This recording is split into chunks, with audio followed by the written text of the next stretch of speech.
자, 세 번째 주제는 제미나이 AI입니다. 제미나이는 구글의 딥마인드에서 개발한 거예요. 그래서 멀티모달을 먼저 제공을 하기 시작했어요. 그래서 말도 많고 탈도 많았습니다. 뭐 바드를 거쳐가지고 뭐 여기까지 제미나이까지 오는데 지금 제미나이 1.5죠. 1.5가 발표가 돼서 쓰고 있는데 여러 가지 문제가 많았어요. 근데 한동안은 이제 오픈 AI에서 챗GPT를 발표를 하고 나니까 구글에서 정말 비상이 걸렸죠.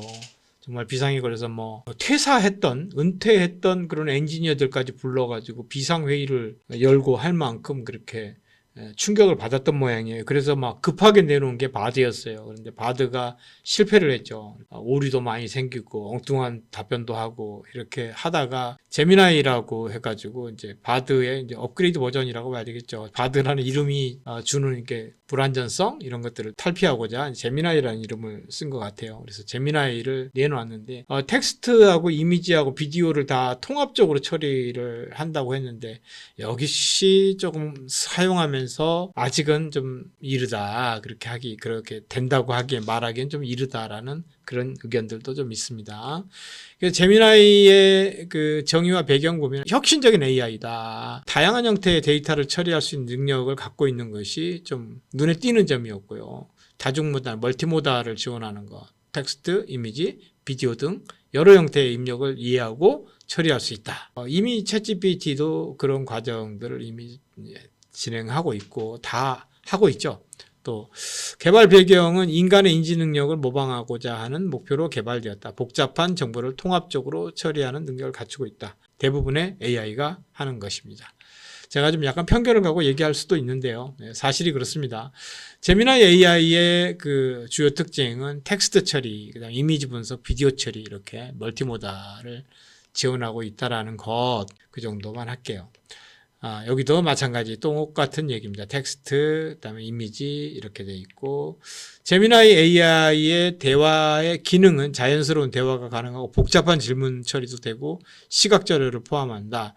이것은 다른 AI들도 마찬가지예요. 제미나이 AI를 이제 실습하기 위해서는 역시 마찬가지로 구글 사이트에 들어가가지고 이제 구글에서 제미나이를 검색을 하시고 계정을 생성을 하세요. 그러면 또 구글 계정 가지고 사용을 하면 되니까 그렇게 해가지고 이제 제미나이 가지고 API 키를 발급해가지고 프로그래밍에도 쓸 수가 있고요. 또는 이제 파이썬 환경에서 이제 그 구글 제너레이티브 AI를 설치를 해가지고 프로그래밍도 가능하고 우리가 이제 대화만 했었다 그러면 계정을 만든 다음에 바로 대화창을 열어가지고 생성형 AI의 어떤 그 작품을 이렇게 보고 이제 활용을 할 수가 있어요. 그래서 제가 이렇게 이 프롬프트를 작성을 했어요. 안녕, 나는 주소록 프로그램을 파이썬으로 만들고 싶어. 주요 기능은 CRUD. 그래서 이제 CRUD는 뭐냐면 생성, 업데이트, 딜리트, 그 다음에 리드. 그래서 이제 입력하고 수정하고 삭제하고 업데이트하는 이제 그런 과정들을 구현하고 싶고, 항목은 이름과 전화번호로 구성하고 싶고, GUI로 만들고 싶다. 코드를 만들어줘. 이렇게 했죠. 그랬더니 파이썬 코드를 만들어 주는데 챗GPT 같은 경우는 맨 아랫줄에 있는 여기 코드만 만들어줘요. 그냥. 그런데 얘는 뭐 준비 작업을 파이썬을 설치를 하고 TK 인터를 설치를 하고 텍스트 변환기를 뭐 이렇게 한다고 그러는데 이것도 보면은 TK 인터를 설치한다고 해놓고 파이썬 기본 GUI 라이브러리인 TK 인터는 별도의 설치가 필요하지 않습니다. 벌써 약간 좀 오류가 보이죠? 텍스트 편집기 또는 IDE 선택을 해. 비주얼 스튜디오 코드나 파이참 등 자신에게 맞는 개발 환경을 선택해라. 이렇게 하는데 이런 부분들이 조금 앞뒤가 좀 맥락도 잘 안 맞고 오류도 보여요. 그래서 이렇게 어쨌든 코드는 만들어 줍니다. 코드는 만들어 주는데 이전처럼 이제 그 제가 보니까는 뭘 했냐면 왜 검색 기능은 만들다 말았을까? 이게 코드를 보니까 코드의 검색 부분에서는 그냥 리마크만 돼 있어요. 그래서 이렇게 리마크 돼가지고 이곳에 기능을 구현하세요. 이렇게 써 있어요. 그리고 안 돼 있어서 왜 안 만들다 말았을까 했더니 검색 기능 미완성에 대한 다양한 이유 분석에서 첫 번째 이유 기술적인 어려움이 있다고. 알고리즘이 복잡하고 데이터 구조 설계를 뭐 저거저거 자원이 제한되어 있고 이런 이야기를 하고 있어요. 조금 그 다음에 두 번째 우선순위를 변경 무슨 말인지는 모르겠어요. 왜 뭔 우선순위를 변경했다는 것인지 코드를 다 제대로 완성을 안 해줬으면서 어떤 우선순위가 있는지 그런 거. 아마 지금 챗GPT나 크로드나 똑같은 걸 가지고 지금 여기까지 우리가 테스트를 쭉 해왔는데 이런 답변을 들은 건 처음인 것 같습니다. 또 자원이 부족하다라는 이런 이야기들도 하고 있고요. 자, 제미나이에다가 우리가 이 쿼리로 할 수 있는 것은 사진하고 또 음성도 이렇게 들어가게 해놨네요. 그런데 파일을 업로드 한다든가 이런 것들은 보이지가 않아요. 그래서 이런 부분들은 좀 확인을 더 해볼 필요가 있는 것 같습니다. 자, 그래서 그 코드 생성에는 이제 별로 재능이 없어 보이네. 네가 제일 잘하는 것이 무엇이냐라고 거꾸로 이렇게 물어봤더니 저는 대규모 언어 모델이라 불리는 인공지능이래요. 그래서 제가 잘하는 것은 텍스트 기반의 다양한 작업을 잘한답니다.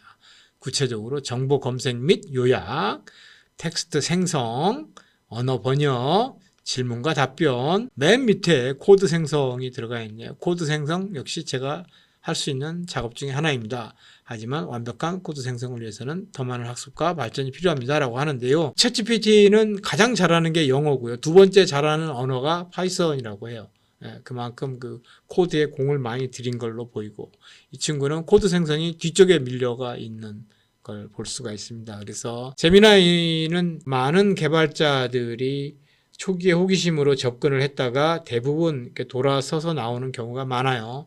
그래서 좀 더 발전이 돼야 될 걸로 보이는 게 제 의견입니다. 제 의견은 틀릴 수도 있습니다. 직접 한번 사용해 보시기를 권장합니다. 자, 그래서 그 제미나이를 이용한 것은 네가 잘하는 게 뭐냐 그랬더니 뭐 텍스트로 질의 답변하는 거, 정보 검색하는 거, 결과를 이렇게 분석하고 서머리 해주는 거, 또 이미지를 생성하는 것도 가능합니다. 그래서 이런 것들을 잘한다고 하니까 한번 사용을 해보면서 직접 한번 경험하고 판단을 해서 내가 어떤 걸 써야 될 것인지 이거를 선택을 하시면 좋을 것 같아요. 자, 제미나이 AI의 실시간 정보 접근성은 어떤가 보면 실시간 검색을 최신 정보를 제공을 한다고 합니다. 웹 검색도 가능하다는 얘기겠죠.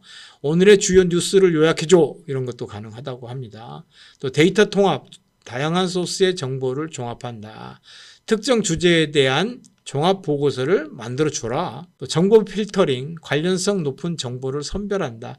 사용자 맞춤 정보를 제공한다라고 하니까 이런 것들도 코드 영역을 떠나서 직접 한번 대화를 하며 또 정보를 제공받는 쪽으로 활용을 해서 제미나이의 능력치가 어느 정도 되는지 직접 한번 판단을 해보는 걸로 그렇게 합시다. 제미나이 AI의 활용 사례는 교육 분야에서, 마케팅 분야에서, 또 과학 연구 분야에서 이렇게 다양하게 쓰이고 있는데 다음 버전에서는 좀 기대해 볼 수 있지 않을까 싶은데 아직 뭐 1.5 버전, 지금 제미나이 1.5인데 1.5 프로도 있고 뭐 1.5도 있고 하는데요. 1.5에서는 아직까지는 좀 많이 부족하지 않나. 한 두어 번 정도의 더 업데이트가 거쳐야 되고 완전히 그 2.0으로 이제 판올림이 된 시점에서는 제미나이가 완전히 다른 성격으로 우리한테 올 수도 있을 것 같아요. 그러나 구글은 이번에도 제프리 힌턴 교수나 또 하서비스 CEO나 전부 다 구글 엔지니어잖아요. 구글이 갖고 있는 그런 그 기술력이나 이런 부분들 잠재력은 어마어마합니다. 챗GPT가 아무리 지금 서비스를 잘 만들고 잘 트레이닝 된 그런 모델이라 하더라도 결국 그 원형 모델은 구글에서 오픈소스로 발표한 트랜스포머잖아요. 그 트랜스포머 모델을 가지고 여러 가지 서비스들을 다 하고 있어요. 트랜스포머 가지고 우리 뭐 감마라든가 또 소노라든가 음악 만드는 이런 달리라든가 전부 다 뭘 사용하고 있어요? 트랜스포머 모델을 사용하고 있다라는 거예요. 그만큼 이 구글이 갖고 있는 기술력은 우리가 분명히 인정을 합니다. 그래서 구글이 잠깐 이렇게 좀 숨을 좀 고른 뒤에는 아마 대단한 2.0, 판올림 한 2.0 마이너 체인지 해가지고 뭐 지금 1.5인데 1.67이 나올지 안 나올지 모르겠지만 그거는 이제 거의 지금 현재 제미나이와 큰 차이는 없을 거예요. 그렇지만 이제 판올림이 돼서 한 2.0 뭐 이런 식으로 발표가 된다면 우리가 기대했던 것들이 어쩌면 더 빠른 시간 안에 좀 나올 수 있지 않겠나 그렇게 기대를 하는 마음이 있습니다. 제미나이 AI의 그 장점과 단점은 장점은 다양한 형태의 데이터 처리가 가능하다. 멀티모달, 그다음에 높은 정확도와 이해력, 그다음에 실시간 정보 접근이 가능하고 사용자 맞춤형 응답이 생성이 가능하다. 그다음에 단점은 높은 컴퓨팅 파워를 요구하고 개인정보 보호의 문제, 윤리적 판단의 한계 문제, 과도한 의존 가능성 이런 부분들이 있다. 그리고 저는 제미나이가 정말 8월임 됐을 때 한번 기대를 해보고 그때는 꼭 다시 한번 사용을 해볼 것을 여러분한테 저도 약속을 한번 할게요. 한번 관심을 갖고 쭉 지켜보도록 합시다. 제미나이 AI의 미래 가능성은 이제 뭐 의료나 과학이나 또는 이제 교육이나 창의적 협업이나 이런 것들을 기대하는데 새로운 버전이 발표되기를 기대하고 또 오픈 AI하고 구글이 이렇게 선의적 경쟁을 하면서 조금씩 나아지는 그런 AI를 우리가 기대하는 것도 좋을 것 같아요. 그러면 또 우리는 그런데 혜택을 보는 거잖아요. 그렇게 기대를 한번 해봅시다. 자, 그리고 결론 및 토론입니다. 그래서 이제 기술적 잠재력 이건 분명히 있다. 제미나이 AI는 그러한 잠재력을 어마어마하게 갖고 있는 곳이에요. 그런 만큼 윤리적인 고려사항들도 있고 또 미래 전망에서는 정말로 아마도 구글이 뭔가 준비하고 있겠다. 빠르면 금년 12월까지 뭔가 발표가 있겠지 않겠나 하는 기대도 해보고요. 자, 그래서 우리가 이제 결론적으로 제미나이는 우리가 관심을 좀 갖고 들여다볼 필요가 있는 그런 AI다. 이렇게 결론을 좀 내보고 싶어요. 자, 여기까지 해서 12강 강의도 마쳤습니다. 우리 핵심 정리를 잠깐 한번 해보도록 할게요. 자, 윈도우즈 코파일럿을 봤어요. 윈도우 11하고 통합되어 있는 AI 도구죠. 그래서 코파일럿이기 때문에 그야말로 그 보조의 파일럿이잖아요. 그래서 비행 부조종사 역할을 하고 있으니까 내가 윈도우를 사용하는데 나를 도와주는 그런 이제 코파일럿 그런 역할을 하고 있다. 그다음에 클로드 AI는 엔트로피계에서 이제 가장 윤리적이고 또 안전한 대화형 AI다 이렇게 해서 나왔고요. 서비스의 형태는 거의 챗GPT와 유사한 형태로 가고 있는 것을 볼 수 있었습니다. 그리고 제미나이를 한번 봤어요. 제미나이는 구글의 딥마인드에서 다중모달 입력이 가능한 그런 AI로 텍스트, 이미지, 동영상, 음악, 소리 이런 것들을 통합적으로 이렇게 입력을 받아들일 수 있는 그런 이제 모델로 나와 있고요. 계속 발전을 하고 있고 잠재력이 워낙 큰 회사이기 때문에 좀 기대를 해보도록 하겠습니다. 네, 여기까지 우리가 지금 1강부터 12강까지 생성형 AI에 대해서 폭넓게 아주 깊이는 못 들어가 봤어요. 폭넓게 이렇게 한 번씩 둘러보았습니다. 그래서 생성형 AI가 무엇인지 어떤 정보들을 제공하고 또 어떤 것들을 우리한테 제공해 줄 수 있는지 이런 부분들을 한번 쭉 살펴보았습니다. 예, 여러분들의 공부에 많은 도움이 되기를, 작은 도움이라도 되기를 바라면서 강의를 마치겠습니다. 지금까지 들어주셔서 감사합니다. 수고하셨습니다.